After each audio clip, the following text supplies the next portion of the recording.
Hey guys, Les here, aka Gorth Balian. I've heard a lot of people. Actually, recently I was watching a few videos on marketing and people talking about, in our community, anyways, people talking about Facebook ads, Google AdWords, free listing sites, and word of mouth, SEO, stuff like that. But today I want to talk about something that I haven't really heard for a while, but I think it has good value to your business. And you say, well, what does value really mean? Well, maybe one day if you want to sell the business or pass it along, this method kind of adds to that value.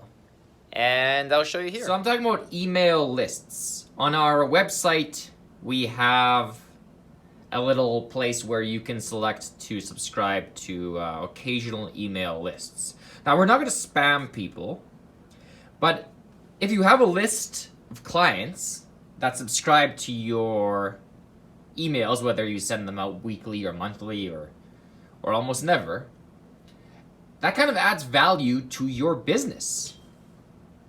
And when you go to sell it, for example, you can say, we even have an email list of 800 people, and you can start using it right away to try to get some feedback, some clients just from that.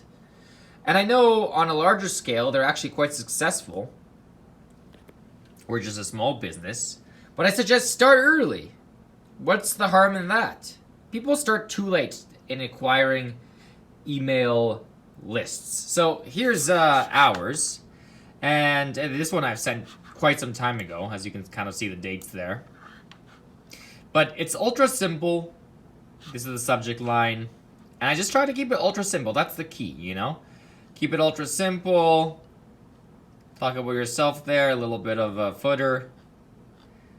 And, talk about new items. And the important thing is, some sort of deal. Here's a little deal, and hopefully that creates a few clicks, which in turn create a few customers. Now, this is a quantity game, So, because it's a quantity game, it'll take time before you see results. You definitely want to get into the thousands of emails before you start seeing any significant results, because percent-wise, the conversion rates are generally low.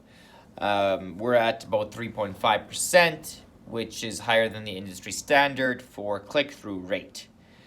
But that's just the click-through rate. Whether they actually buy the product once they're on your site or wherever, then that's another story. Then the percent is there's another sort of gap there to cross. But start early. If you're starting your business now, don't be afraid to have a little. You don't have to do these emails. They are free. MailChimp. Can't talk like usual, but MailChimp is a good example of a free. They do have a paid version, obviously. I mean, maybe that's not obvious, but they do have a paid version. But they also have a free version, which when you're starting out, certainly suffices. And as your business grows, you have all these emails, which maybe if you have a low point in time in your business, in your season, you can always utilize that. Send these emails out, get some clients, and I think it adds a little bit of value, a little bit anyway, of value to business when you go to sell it, for example. If you go to sell it one day, you can be like, hey, we have an email list, we have this kind of inventory. People see that, hey, you're organized, you keep track of things, you have email lists, and I think it adds a little bit of value overall to sort of the grand scheme of things. That's it. Just wanted to talk about that. We'll catch you later.